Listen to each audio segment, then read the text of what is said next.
Problem sandal में नहीं है मैडम, एक नंबर का आइटम है। अब इतना आप हिलडुल के चलेंगे तो सैंडल तो टूटेगा ना मैडम।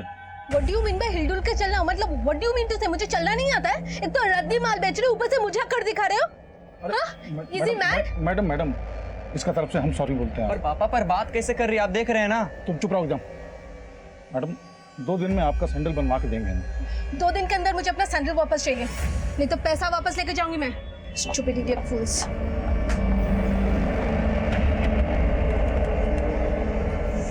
भैया जरा सोच समझाइए, कस्टमर से ऐसे बात करेगा, ये ऐसे पेश आएगा? तो बात समझा रहे हैं उनसे, सुबह से माथा खराब करके रखा इसने। आप खड़े क्या हो?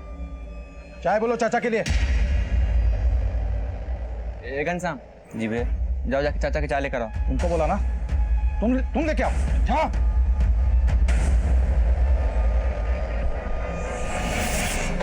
नमस्कार, मैं senior inspector Abhimanyu Jindal, crime petrol Dastak में आप सभी का स्वागत करता हूं।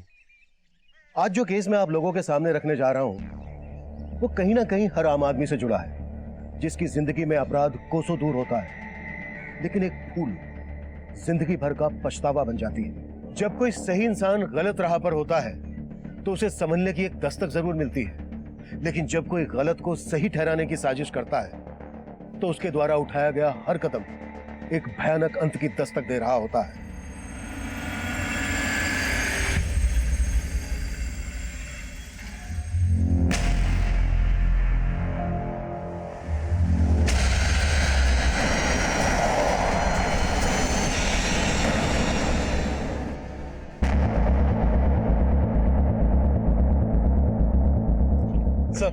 सर इस आदमी का एक्सीडेंट हुआ है। किसी ने कुछ विटनेस किया? किसने उड़ाया इसको? नहीं सर, किसी को कुछ भी मालूम नहीं। सर लोगों ने सुबह यहाँ इसकी लाश पड़ी हुई देखी, हो सकता है इसका एक्सीडेंट रात में हुआ हो। पांडे आसपास कोई सीसीटीवी? नहीं सर। इसके पास से कोई आईडी मिला? सर इसका ड्राइविंग लाइसेंस मिला है और ये आधार कार्ड। प्रभात जी, ये आपको क्या हो गया प्रभात जी? उठिए ना प्रभात जी। प्रभात रात को 11 बजे दुकान से निकला था, फिर देर रात फोन आया गायत्री का कि वो घर नहीं पहुंचा। हम ढूंढ ही रहे थे कि सुबह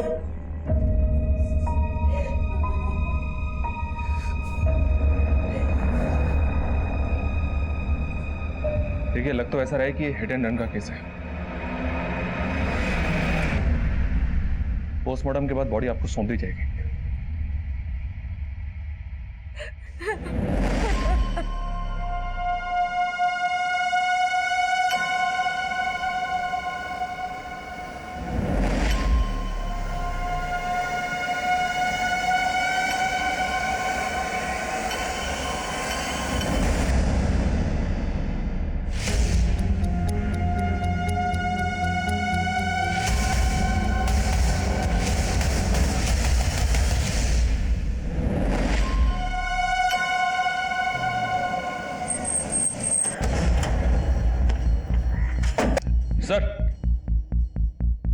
सर 16 मार्च को जो एक्सीडेंट का केस आया था, उसके विक्टिम प्रभात की पोस्टमार्टम रिपोर्ट आ गई। देखने से तो लग रहा था कि एक्सीडेंट होगा, पर रिपोर्ट के मुताबिक प्रभात का मर्डर हुआ था। मर्डर? जी हाँ सर, बॉडी पर प्राइमरी इंपैक्ट पीठ पर है। शायद किसी व्हीकल ने डायरेक्टली प्रभात को पीछे से टक्कर मारी। अगर किसी व्हीकल ने प्रभात की पीठ पर डायरेक्ट टक्कर मारी है, मतलब प्रभात पैदल चल रहा होगा। और cause of death head injury है। पहले प्रभात के सर पर किसी ब्लंट चीज से वार किया गया और फिर उसके सर को टायर से क्रश कर दिया गया और फिर बाइक को वहीं गिराकर क्राइम सीन क्रिएट किया गया, क्योंकि सर उसकी बाइक पर ऐसा कोई डेंट नहीं मिला जो ये साबित कर सके कि किसी गाड़ी ने उसकी बाइक को पीछे से टक्कर मारी। मतलब प्रभात का मर्डर हुआ है और उसे एक्सीडेंट देने की कोशिश की गई है। सर, जिस प्रभात नाम के आदमी की लाश हमें राजनगर में मिली थी, उसका बड़ा भाई आया।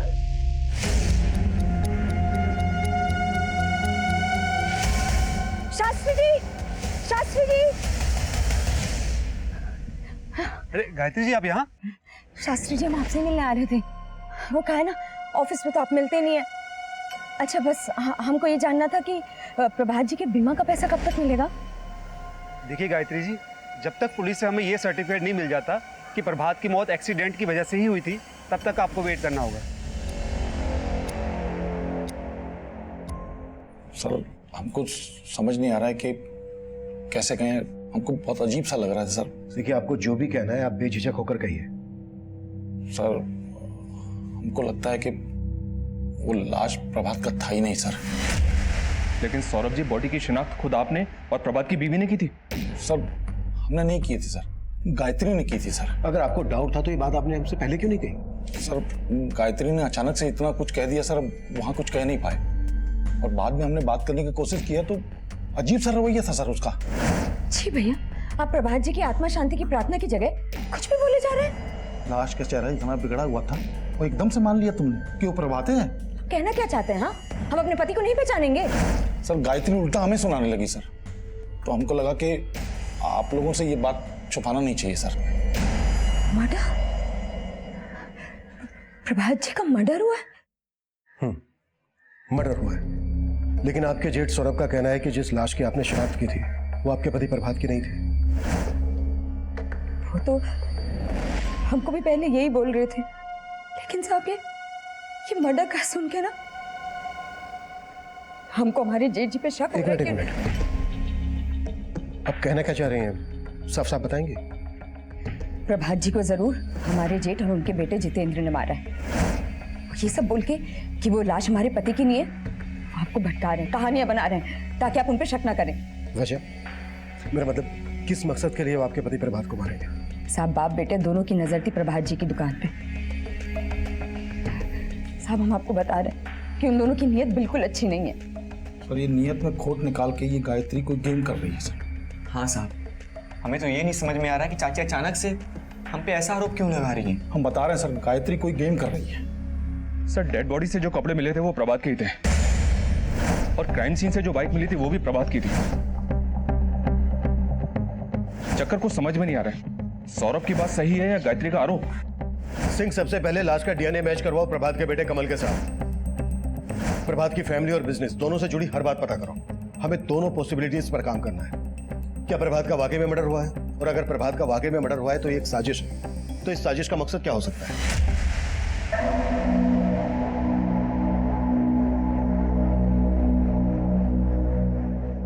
दीदी पानी। दीदी आप टूट जाओगी तो कैसे चलेगा? दीदी रो मत ना दीदी, दीदी सब ठीक हो जाएगा। दीदी आप रो मत। आप रो क्यों रहे हो? अरे कमल बेटा, मम्मी नहीं रो रही, वो मम्मी की ना आंख में कुछ चला गया था। तू ये बता, तू कानपुर चलेगा मामा के साथ? चलेगा ना? दीदी आप कानपुर चलो हमारे साथ। वैसे भी जीजा जी के नहीं हर्ष, हम नहीं जाएंगे, हमें अभी यहीं रहना होगा।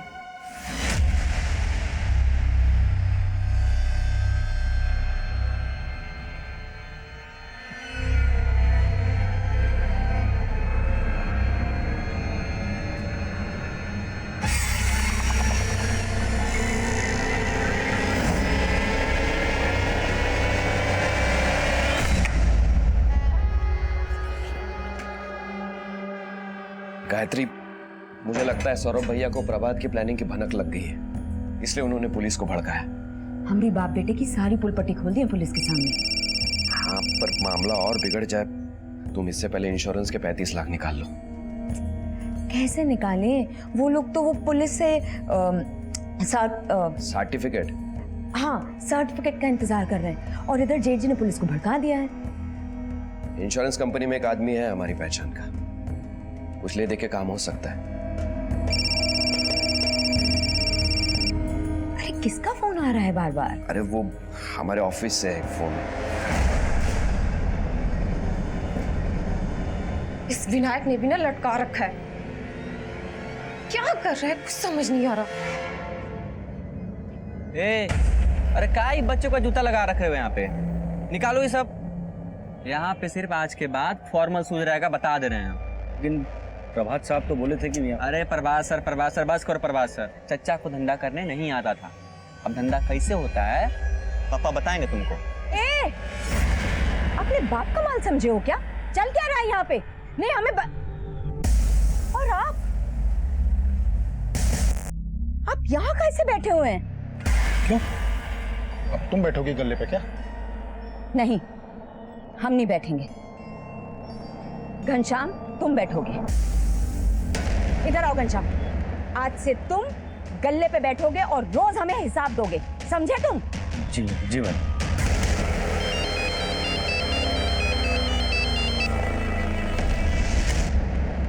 अरे काहे हमें इतना परेशान कर रहे हो आप? अरे परेशानी हमको हो रही है भाभी जी। पूरे 10 लाख रुपए लिए थे प्रभात ने। और एक बात बताइए, वो बीमा वाला पैसा नहीं मिला आपको अभी तक? नहीं मिला है। अगर मिल चुका होता तो हम आपको पैसे लौटा देते ना। लौटाना तो आपको पड़ेगा ही भाभी जी। वो बीमा वाले के पीछे पड़िए और पैसा निकलवाइए। सर, प्रभात की बीवी गायत्री, भाई और भतीजे के कॉल रिकॉर्ड्स में तो शक करने जैसा कुछ नहीं मिला, पर मैं प्रभात के सीए से मिला जो पिछले कई सालों से प्रभात की शू शॉप के अकाउंट्स देख रहा है। उसका कहना है कि कुछ महीनों से प्रभात की दुकान घाटे में चल रही थी। प्रभात ने कई लोगों से कर्जा भी ले रखा था। एक बात और सर, प्रभात ने सिर्फ 3 महीने पहले 35 लाख की एक टर्म इंश्योरेंस पॉलिसी ली थी। तो तुम्हें क्या लग रहा है, ये साजिश इंश्योरेंस पॉलिसी के 35 लाख रुपए निकालने के लिए रची गई थी? पक्का तो नहीं कर सकते सर, हो भी सकता है। इंश्योरेंस पॉलिसी के पैसे लेने के लिए कोई अपना मर्डर प्लान करे, ऐसे एंगल्स कई केसेस में देखने को मिलते हैं। इस केस में भी यही एंगल था। प्रभात ने वाकई में अपनी डेथ प्लान की थी। अरे तो हम तो ना मरेंगे, अरे वो जो हमारे साथ आएगा ना वो मरेगा। लेकिन पोस्टमार्टम से यह साफ हो गया था कि एक्सीडेंट नहीं बल्कि मर्डर था। और यह मर्डर किसका हुआ था, यह खुलासा वाकई में हैरान कर देने वाला था। Sir DNA report. इस डीएनए रिपोर्ट के मुताबिक उस लाश का डीएनए प्रभात के बेटे कमल के डीएनए से मैच हो गया। मतलब प्रभात की बीवी गायत्री सही बोल रही थी, ये लाश प्रभात की ही थी। मम्मी, अब ठीक लग रहा है? अभी कुछ ठीक नहीं है, लेकिन धीरे धीरे सब ठीक हो जाएगा। अच्छा मम्मी, पापा कब आए? पापा घर पे नहीं आएंगे। जब हम बाहर घूमने जाएंगे ना, तब वो हमको वहां मिलेंगे, समझे?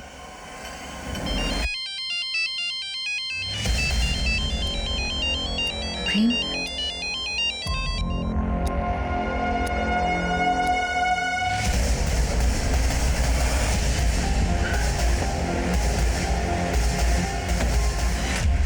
गायत्री जी, माफी चाहूंगा, हमने आप पर शक किया। दरअसल आप बिल्कुल सही कह रही थी, वो लाश आपके पति प्रभात की ही थी। आपने अपने जेठ सौरभ और उसके बेटे जितेंद्र पर शक जताया था। अब हम इसी दिशा में काम कर रहे हैं।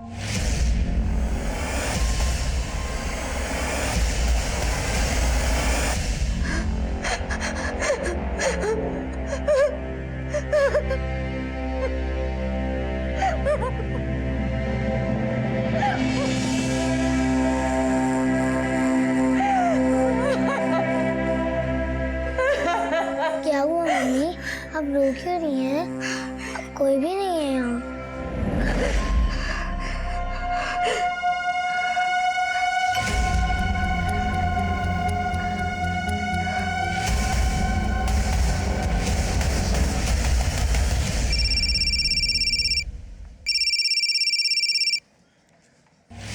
हाँ गायत्री भाभी। हमको मिलना है तुमसे।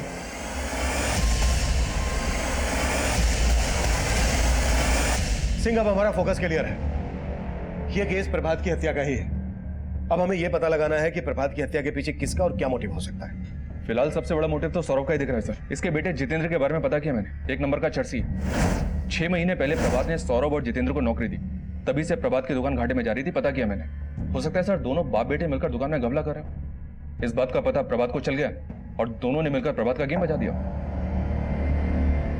सिंह, एक काम करो, बुलाओ बाप बेटे को। सब जितेंद्र तिवारी, सन ऑफ सौरभ तिवारी, तुम दोनों का गेम ठीक से समझ में नहीं आ रहा है मेरे। तूने कहा कि वो लाश प्रभात की नहीं थी, जबकि वो लाश प्रभात की ही थी। तेरे घपले का सारा चिट्ठा है मेरे पास। अब अगर तुम लोगों ने तनिक भी चालाकी की ना, तो यही। नहीं सर, हम बता रहे हैं आपको सर, हम कह रहे हैं सर, ये चालाकी गायत्री ने की और करा रहा है सब विनायक। वो विनायक बहुत ही पहुंची हुई चीज है। चाची के साथ उसका चक्कर भी चल रहा है साहब। सर हमारा लड़का निकम्मा है, लेकिन झूठा नहीं है सर। इसने अपनी आंखों से उन दोनों को खुद देखा है, एक साथ। साथ में क्या? साहब आप पता लगाएंगे तो खुद ही पता लग जाएगा साहब कि वो दोनों के बीच में क्या चक्कर चल रहा है साहब।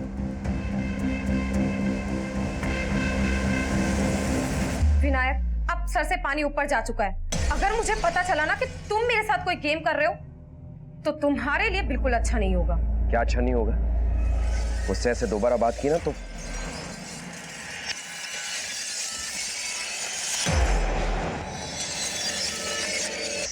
गायत्री भाभी, हमें लग रहा है पुलिस झूठ बोल रही है।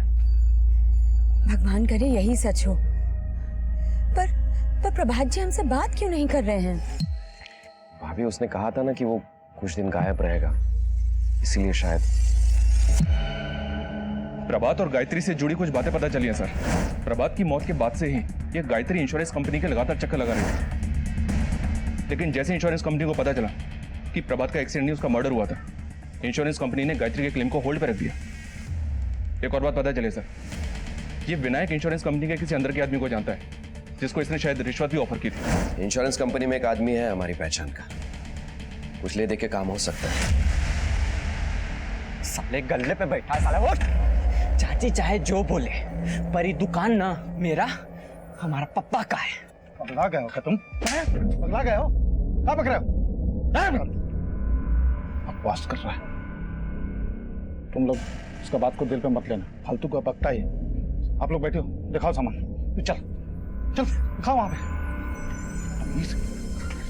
क्या कर रहे हो भाई? ज्यादा चढ़ा दिए हो क्या? दिमाग को सही रखो, अपना पैर पे कुल्हाड़ी मत मारो।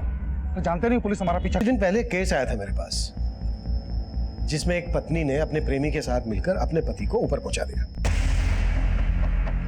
आप ये सब बोलकर साबित क्या करना चाहते हैं हमें? वही जो आपने समझा।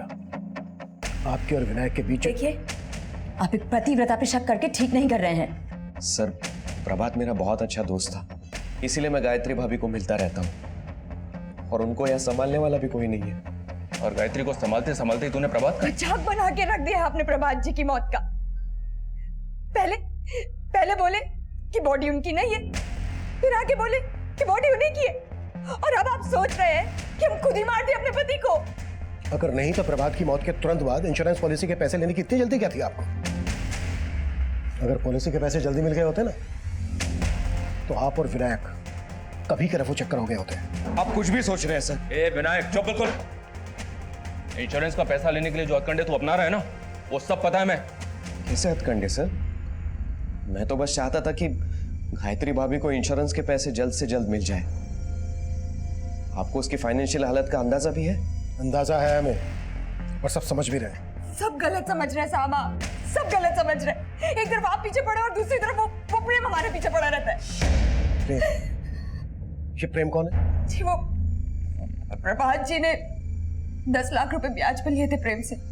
उनकी मौत के बाद उस प्रेम ने जीना आराम कर दिया हमारा। लौटाना तो आपको पड़ेगा ही भाभी जी। वो बीमा वाले के पीछे पड़िए और पैसा निकलवाइए। इस प्रेम को पहले से पता था कि प्रभात ने 35 लाख रुपए का बीमा लेकर रखा था अपना। अब साहब वो बोल रहा है तो उसे पता ही होगा। शायद प्रभात जी ने बताया उसे। हाँ तो क्या हुआ पैसों करे? हैं? पकड़ो इसे। एक मिनट, जबरदस्ती उठवा लाया आप हमको यहाँ पे। अरे सर, ये तरीका है क्या? सीधा मुद्दे पे आ, मुद्दे पे। सर, माना कि प्रभात पैसे देने की स्थिति में नहीं था, लेकिन हमने कभी उसको धमकी नहीं दी सर। सीधा मार दिया। लेनदार को मार के हम अपना पैसा डुबवाएंगे सर। तुझे पहले से पता था ना कि प्रभात की 35 लाख रुपए की इंश्योरेंस पॉलिसी थी। उसके मरने के बाद वो 35 लाख रुपए उसकी बीवी को मिलते। तो उन्हीं पैसों में से तू अपने 10 लाख रुपए वसूल करने की सोच रहा है उसकी बीवी से। ऐसा कुछ नहीं है सर, बल्कि उनकी पत्नी को तो हमने डेडलाइन दिया था 3 महीने का। इसी तरह की डेडलाइन तूने 15 मार्च तक की प्रभात को दी थी, और 15 मार्च तक जब वो अपने पैसे नहीं चुका पाया तो 16 मार्च को तूने उसका मर्डर कर दिया। सर, आप हम पे खामोखा शक कर रहे हैं। उस दिन हम घर पे थे, मैच देख रहे थे। हमारा कॉल रिकॉर्ड निकल लिया, चेक करिए सर। तो मुझे मेरा काम मत सिखा, और शक तो हम तुझ पे करेंगे। और अगर कुछ भी मिला ना तेरे खिलाफ तो उसका तुझे ब्याज चुकाना पड़ेगा। और अगर हमें बिना इन्फॉर्म किए शहर से बाहर गया तो तेरा असल सूद सब बराबर कर देंगे। चल निकल, निकल, चल। इसको जाने क्यों दिया सर? अपने तरीके से पूछताछ करते 2 मिनट में सब उगल देता। नहीं सिंह, इसे क्या बोलना है पहले से तैयारी करके आया है। प्रभात की मर्डर वाली रात की इसकी सारी एक्टिविटीज चेक करो, नजर रखो इस पर। साहब जी, साहब जी, साहब जी, साहब जी, साहब जी, साहब जी।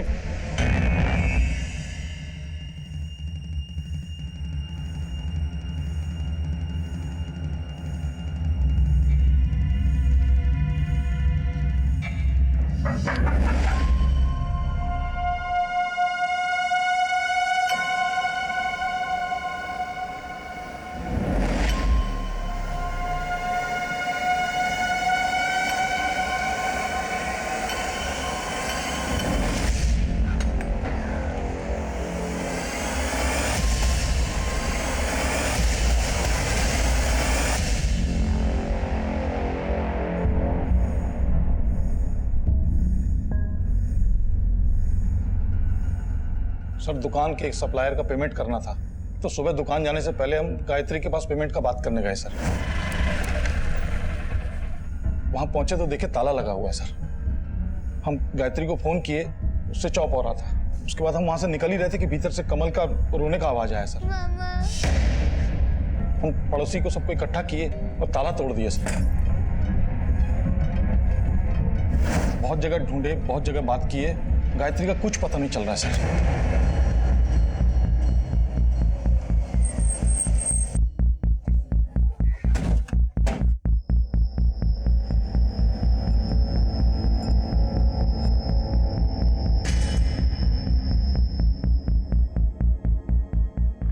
कमल बेटा, एक बात बताओ, रात को मम्मी से कोई मिलने आया था? आपने कुछ देखा, कुछ सुना? मम्मी ने हमें रात को ही सुला दिया था, और जब हम सुबह उठे तो मम्मी नहीं मिलती। मम्मी कहाँ है? सर अंदर रूम में ये कुछ डॉक्यूमेंट्स मिले हैं सर। ये तो प्रभात के इंश्योरेंस के पेपर है।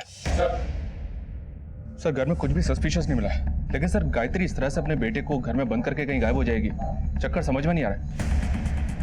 सिंह, ये विनायक और गायत्री की चाल भी हो सकती है। शायद गायत्री अपने बेटे कमल को घर पर छोड़कर इसलिए गायब हुई होगी ताकि हमें लगे कि गायत्री खुद से गायब नहीं हुई है, बल्कि किसी ने उसे गायब किया है। सिंह, पड़ोसी से पूछताछ कर।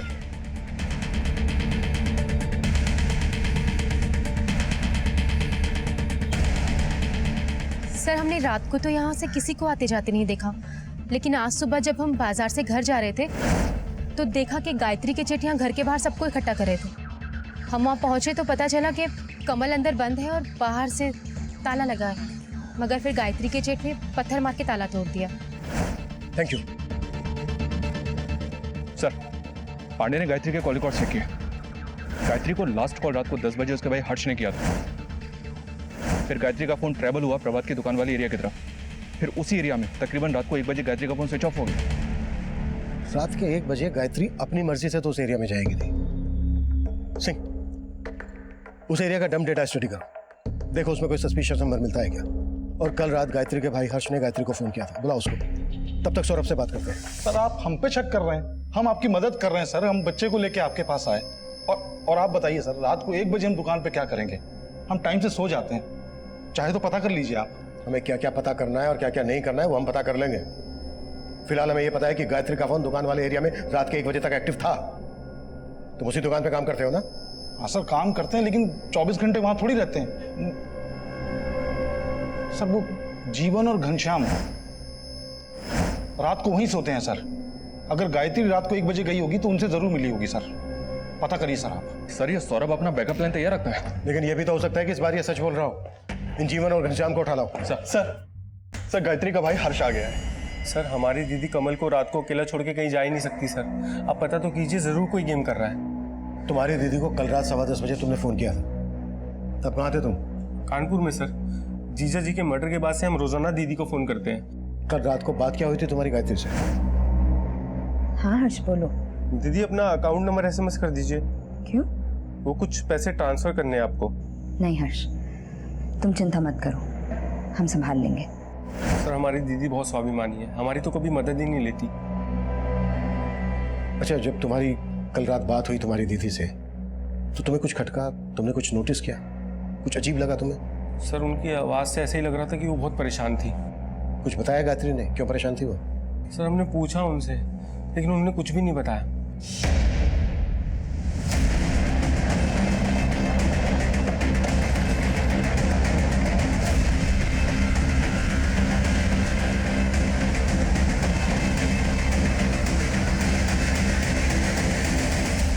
सब दुकान तो रात को 11 बजे बंद हो जाती है, इतनी रात को गायत्री भाभी वहां क्यों आएंगी? गायत्री का फोन वहीं दुकान के एरिया में बंद हुआ था और तुम दोनों दुकान पर ही सोते हो। अगर कुछ भी छिपा रहे हो, कुछ भी, तो अभी बता दो, नहीं तो यहीं काट दूंगा। सर हम कुछ नहीं छिपा रहे हैं सर। माना कि हम सोते हैं दुकान में, लेकिन जितेंद्र भी तो आए दिन दुकान में आता रहता है ना जी। हाँ साहब, वो रोज रात को दुकान में आके नशा करता है। वो कल रात को भी 1 बजे के करीब आया था और फिर वो चला गया, लेकिन गायत्री भाभी को वहां नहीं देखा हम लोगों ने। सर, गायत्री के घर के आसपास के एरिया का डम डेटा चेक किया। जिस रात गायत्री गायब हुई तब वहां विनायक का नंबर एक्टिव था और विनायक के नंबर से प्रभात के नाम पे रजिस्टर्ड एक दूसरे नंबर पे कॉल किया गया था। प्रभात का दूसरा नंबर? जी हाँ सर, यह नंबर चेन्नई में एक्टिव था लेकिन अब बंद है। चेन्नई में प्रभात का दूसरा नंबर कौन यूज कर रहा होगा? पता नहीं सर, कहानी को समझ में नहीं आ रही। सब समझ में आएगा सिंह।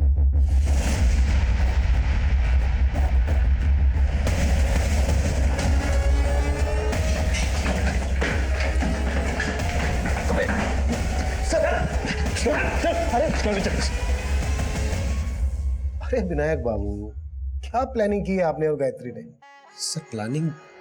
हमने ऐसी कोई प्लानिंग नहीं की थी सर। देखिए सर, मैं मानता हूं कि मैं उस रात गायत्री भाभी को मिलने गया था, लेकिन गायत्री भाभी कहाँ गायब हो गई? गायब हो गई या छिपा के रखा है उसे कहीं? भागकर वहीं जा रहा था ना उसके पास, चेन्नई। चेन्नई? चेन्नई? हाँ चेन्नई। वहां प्रभात का दूसरा नंबर एक्टिव था। नहीं सर, मुझे सच में इसके बारे में कुछ नहीं पता। ऊपर देख, देख ऊपर देख। सर बता रहा हूँ सर। इतनी जल्दी क्या है? अब बोल। सर प्रभात का ये नंबर अंजलि यूज करती थी। कौन अंजलि? अंजलि उसकी गर्लफ्रेंड थी। प्रभात की गर्लफ्रेंड? जी सर, प्रभात और अंजलि का अफेयर चल रहा था। वो प्रभात की कस्टमर थी और दोनों में प्यार हो गया था। प्रभात और अंजलि हमेशा मेरे घर में ही मिला करते थे। सर प्रभात में और गायत्री भाभी में पहले हमेशा अनबन हुआ करती थी। अंजलि को पाने के लिए उसने फिर से गायत्री भाभी से रिश्ता सुधारना शुरू कर दिया और इसीलिए उसने अपना फेक डेथ प्लान कर दिया। Fake death? मेरी जगह कोई और मरेगा और इंश्योरेंस के पैसे पाने के लिए मुझे गायत्री को अपने फेवर में करना पड़ेगा। अंजलि तुझे इतनी पसंद है तो तू गायत्री भाभी से डिवोर्स ले ले। अरे तेरा दिमाग खराब है? सर से लेकर पैर तक मैं कर्जे पे डूबा पड़ा हूं यार। मैंने सब सोच लिया है। मेरी फेक डेथ के बाद तुझे गायत्री को इंश्योरेंस के पैसे दिलवाने में मदद करनी पड़ेगी। सर वो अंजलि के प्यार में इतना पागल हो गया था कि दूसरे की लाश को अपनी लाश साबित करने का प्लान कर चुका था। दूसरा कौन? सर इसके अलावा मुझे कुछ नहीं मालूम सर। हाँ, लेकिन उसने किसी को तो टारगेट किया था जिसका वो शायद मर्डर करने वाला था, लेकिन जब पता चला कि प्रभात का ही मर्डर हो गया तो कुछ समझ में नहीं आया। वहाँ चेन्नई में अंजलि प्रभात का इंतजार कर रही थी। विनायक, मैं तुम्हें कब से कॉल कर रही हूँ, तुम मेरा फोन क्यों नहीं पिक कर रहे हो? और इधर मैं गायत्री भाभी को इंश्योरेंस के पैसे दिलवाने में मदद कर रहा था। इंश्योरेंस कंपनी में एक आदमी है हमारी पहचान का, कुछ ले दे के काम हो सकता है। कल रात गायत्री से मिलने क्यों गया था उसके घर? वो तो गायत्री भाभी ने खुद फोन करके बुलाया था। सर गायत्री भाभी रोजाना प्रभात के बारे में पूछती थी। उस रात भी उन्होंने प्रभात के बारे में ही पूछने के लिए बुलाया था। तुम बोले थे कि पुलिस झूठ बोल रही है कि प्रभात जी का मर्डर हुआ है। तो अगर प्रभात जी का मर्डर नहीं हुआ है तो प्रभात जी का? भाभी हमें नहीं पता। नहीं पता मतलब? हाँ? हमें तो लग रहा है कि पुलिस जो कह रही है शायद वही सच हो। उसके लिए आंसू बहाने की जरूरत नहीं है। वो आपको धोखा दे रहा था। हाँ, उसका दूसरी लड़की के साथ चक्कर चल रहा था। कौन लड़की? सर उस रात गायत्री भाभी ने अंजलि के बारे में पूछा और हमें जबरदस्ती अंजलि को फोन करवाया। सर गायत्री भाभी की आवाज सुनते ही अंजलि ने फोन कट कर दिया। उसके बाद मैं वहां से चला गया। मुझे नहीं पता सर उसके बाद क्या हुआ और गायत्री भाभी कहाँ है और प्रभात को किसने मारा। लेकिन सर इस विनायक ने जितना बोला है उसके आगे कुछ उगल नहीं रहा है। इसका तो ये भी कहना है कि वो ये तक नहीं जानता कि अंजलि का असली नाम सोनाली है। इस सोनाली का कैसे भी करके पता लगा रहा होगा सिंह, यही हमें इस केस की जड़ तक लेकर जाएगी।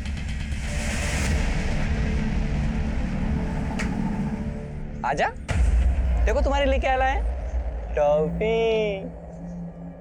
ले ले ले, पकड़ो। क्यों डरा रहे हो? अब इसे भी मारने का इरादा है क्या? इरादा तुम्हारा है आंटी, पापा ने तुम पे नजर रखने के लिए बोला है, कहीं चाचा चाची की तरह कमल को भी मार डाला तो। क्या सबको अपनी जैसा समझते हो? चलो निकलो यहाँ से, वरना अभी पुलिस को फोन कर दूंगी।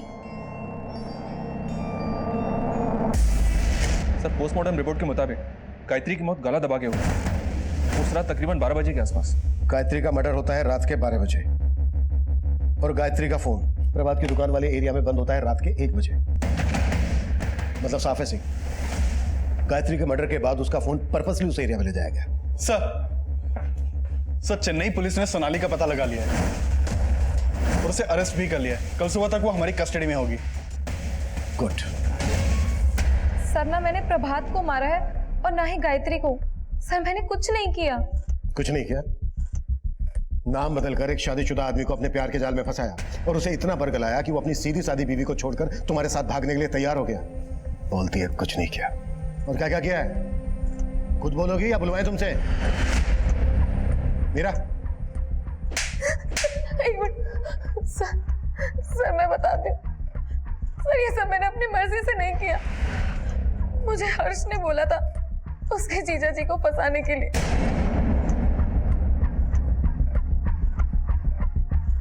कमल बेटा, क्या हुआ? चल आइसक्रीम खाने चलते। चल चल चल चल। और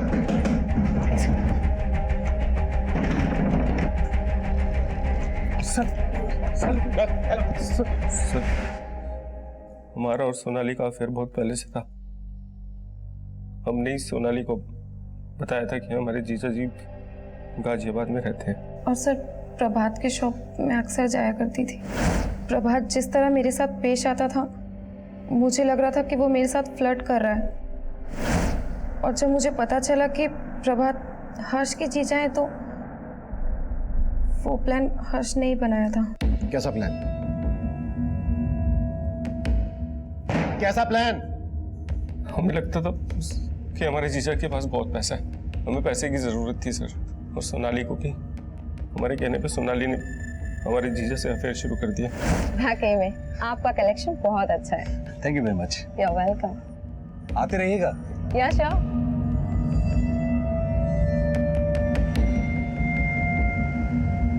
प्रभात ने मुझे फोन करने में जरा भी देरी नहीं की। तो प्रभात के घाटे और कर्ज लेने की वजह यह थी कि वो तुम पे पैसे उड़ा रहा था। हाँ सर, लेकिन प्रभात के फेक एक्सीडेंट का प्लान प्रभात ने खुद बनाया था। हमने उसका मर्डर नहीं किया। मैं तो तब चेन्नई में थी। लेकिन हर्ष यही था जिस रात गायत्री का मर्डर हुआ। उस रात तो कानपुर से यहाँ गाजियाबाद आया था, सब पता लगा लिया हमने। अब तो खुद बोलेगा या फिर? मानते हैं सर कि हमने अपनी दीदी को मारा सर, लेकिन अपने जीजा को हमने नहीं मारा सर। विनायक ने हमारी दीदी को सोनाली के बारे में सब कुछ बता दिया था। उस रात दीदी ने हमें फोन किया और सोनाली के बारे में बात करने लगी। तुम्हारे जीजा जी का कहीं चक्कर चल रहा था, वो हमको धोखा दे रहे थे। क्या बोल रही हो दीदी? ऐसा कुछ नहीं, आप बेवजह परेशान हो रही है। ऐसा ही है हर्ष, हमें विनायक ने बताया सब कुछ। कोई लड़की है अंजलि नाम की, चेन्नई में रहती है। हमें लगता है कि ये सब ना उसने ही किया। तुम्हें पता है, हमने ना विनायक से उसका नंबर ले लिया। अब बस हम अभी के अभी जाके पुलिस को उसका नंबर दे देंगे। दीदी वो आप वो अंजलि की बात कर रही हो क्या? वो जो चेन्नई में रहती है? हाँ, और उसको तो हम जानते हैं दीदी। उसको तो आज हमने सुबह हाईवे पे देखा। दीदी आप एक काम करिए, आप हाईवे पे आ जाइए, हमने उसका घर देखा हुआ है। दीदी हमारी बातों में आ गई।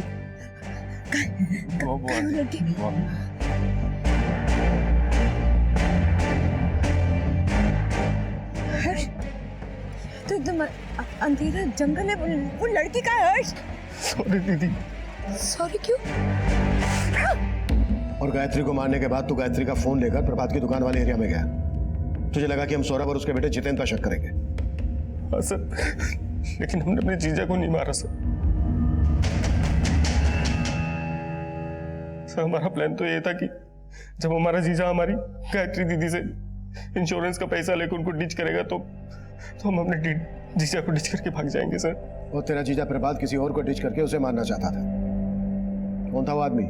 सर प्रभात रोजाना एक मंदिर जाते थे, वहां पर एक बंसी नाम का भिखारी है। भगवान आपकी हर इच्छा पूरी करेगा साहब। प्रभात अपने फेक एक्सीडेंट के लिए उसे बलि का बकरा बनाना चाहता था और मुझे लगता है सर ये उसी ने किया है।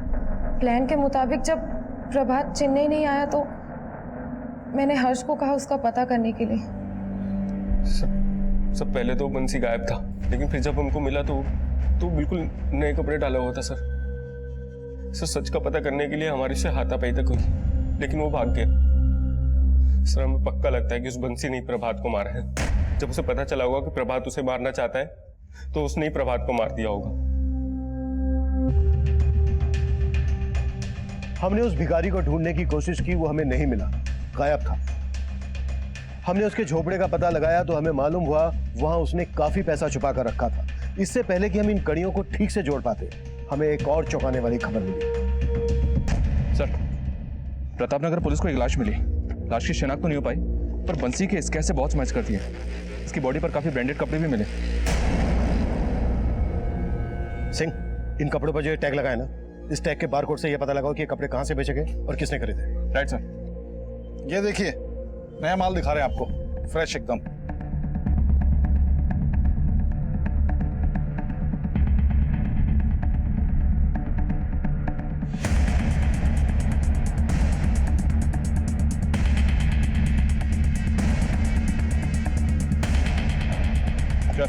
अरे सर मुझे कहाँ ले जा रहे? मैंने क्या किया सर? बंसी के लिए कपड़े तूने ही खरीदे थे ना? बंसी? तुम सर, लेकिन सर आप लोग क्या कर रहे हैं? हमें कुछ समझ में नहीं आ रहा है। सीसीटीवी में बंसी के लिए कपड़े खरीदता हुआ दिखा है तो? सर कौन से कपड़े सर? हमने नहीं खरीदे। ऊपर दे। सर सर सर सर बताते हैं सर, मारिए मत, बताते हैं। हमने ही मारा है बंसी को, क्योंकि बंसी ही जानता था कि हमने प्रभात भैया का भी खून किया था। प्रभात को क्यों मारा? प्रभात भैया के गले से पैसे उस जितेंद्र ने चुराए और उन्होंने हम पर शक किया। लेकिन भैया हमने चोरी नहीं किया भैया। साला जिस थाली में खाना खाता उसे तो भैया हमने नहीं चोरी की। भैया आप पीछे मत आओ, तू निकल यहाँ से। सर प्रभात भैया को उस समय तो यकीन नहीं हो रहा था, उन्हें उनकी गलती का एहसास हुआ और उन्होंने फिर से मुझे काम पर बुला लिया। जीवन, आई एम सॉरी भाई। वो बस कीजिए ना भैया, हम तो हमेशा आपको अपना बड़ा भैया ही मानते हैं। मैं अपनी बेइज्जती भूला नहीं था। प्रभात भैया को लगता था कि मैं उनके लिए कुछ भी कर सकता हूँ, इसलिए उन्होंने उस नकली एक्सीडेंट के प्लान में मुझे शामिल किया। प्रभात भैया ने मुझे कहा था कि वो बंसी को रास्ते पर लाएंगे और उसको टेम्पो के नीचे धक्का दे देंगे और मुझे उसे कुचलना था। प्रभात भैया का प्लान था कि बंसी के मर्डर को एक्सीडेंट दिखाया जाए, लेकिन मैंने प्रभात भैया के मर्डर को ही एक्सीडेंट दिखा दिया। सर बचा तो तू अब भी नहीं। बुरे काम का अंत हमेशा बुरा ही होता है, ये हम सब जानते हैं। अगर प्रभात ने उस वक्त गायत्री द्वारा दी गई दस्तक को महसूस किया होता, पीछे हट गया होता, तो शायद अंत इतना बुरा नहीं होता। दस्तक गायत्री को भी मिली थी। उसके पति का उसके साथ बर्ताव अच्छा नहीं था। अचानक से उसके पति का बर्ताव उसके साथ अच्छा हो जाना, इंश्योरेंस पॉलिसी के पैसे लेने के लिए षड्यंत्र रचना,